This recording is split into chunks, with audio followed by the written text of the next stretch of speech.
And so out walks, about 25 minutes later, the old dancing master of Tibet. And the old dancing master of Tibet is old, and he's a little broken, and he's kind of twisted, and he's kind of a little bit of an incarnation of arthritis despite doing yoga, right, for many, many, many years. And he's not in great shape. He hasn't been seen in 6 or 7 years. And he says to him, please, will you challenge him, right, this great kung fu master, and best him? And a kind of sparkle kind of enters his eyes of the dancing master, and the kung fu master says to him, I respect you, I honor you.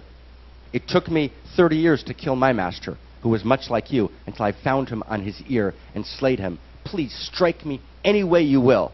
I will not resist, for you cannot hurt me, and when you are fully tired, right, then I will destroy you.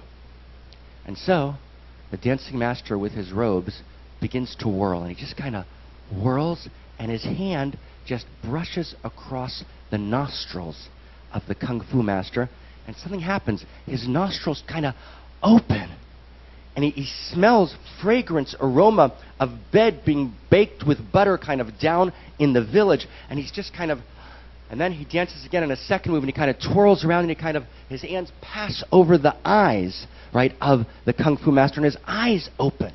And they see brilliance and color and beauty like he'd never seen. And then his foot kind of dances and spins around and lightly brushes his genitals. And then he kind of opens up to this throbbing, gorgeous desire. And then his hand brushes across his heart. And his heart opens. And they begin to dance. And they dance for 3 days and 3 nights together. A dance the likes of which had never been seen before. And all of Tibet comes to gather for this great dance of Eros, right, in the inner sanctum of the Dalai Lama. And 3 days are over, and the kung fu master, who's by now stripped off all his clothes, has been dancing naked for 3 days, right, collapses, right, exhausted, virtually unconscious before the Dalai Lama. And he feels next to him a small, almost inert figure. And he knows it's the dancing master. And he pulls the dancing master close to him and takes the last of his energy into himself. And the dancing master smiles, for he knows he's finally found a successor. That's the dance of Eros. That's the erotic dance of being. When we don't dance the erotic dance of being on the inside, we dance on the outside. The dances of addiction, of destruction, right, of betrayal, and of pain.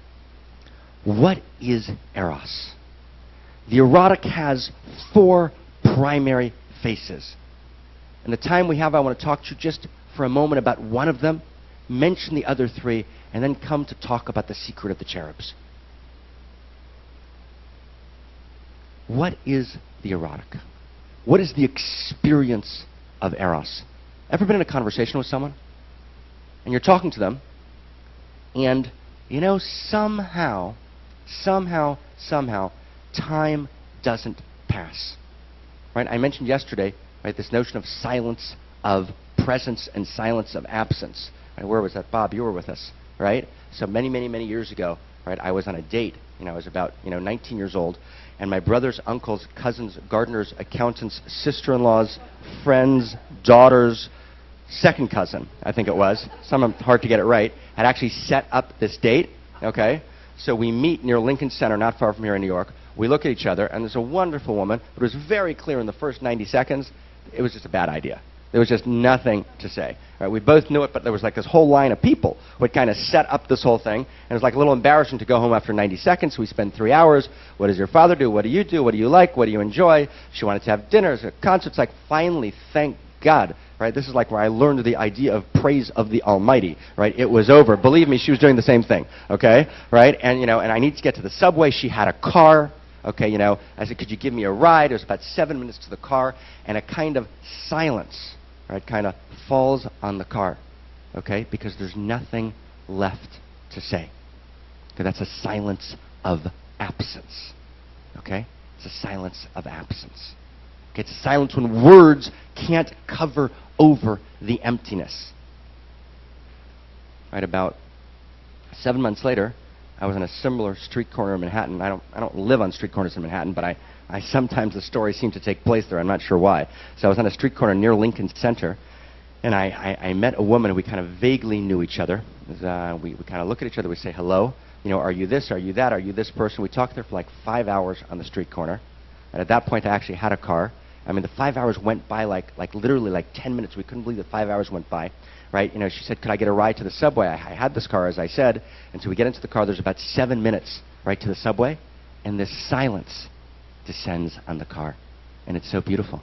It's the most beautiful silence in the world. It's a silence which is beyond words, because words can't hold the depth of that reality. It's not silence of absence. It's silence of presence. Okay?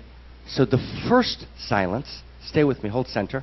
The first silence, right, which the silence of absence that comes after that long 7-hour interminable conversation, right, that's non-erotic conversation. You follow me? You can't pay for an erotic conversation. Right? There's no possible way to do it. No credit card works. Okay? Right? Erotic conversation means you're on the inside of the conversation. Erotic conversation means you've stepped away from exchange of information, right, and there's some flow of energy that's happening that you're both inside of that circle. When you step inside that circle, right, you're engaged in erotic conversation. When you're not in erotic conversation, what do? You always talk about a third person. Follow me. It's very deep. Why are you talking about a third person? Because basically you haven't succeeded in entering the inside of the circle. So you draw a false circle of pseudo-eros, placing yourself on the inside through placing someone else on the outside. Do you understand? When you're actually not on the inside of the circle, you draw a circle, place someone else on the outside, and have the illusion of being on the inside. That's called slander. That's called gossip. Right? The great addiction, according to Kabbalah, is the inability of a person who hasn't reached enlightenment to go through one day without gossiping about someone else. What's an addiction? Right, an addiction, right, Goethe said, something you can't stop doing. How many people here have managed to go through 1 week without some gossip about someone else? 1 week. 1 week.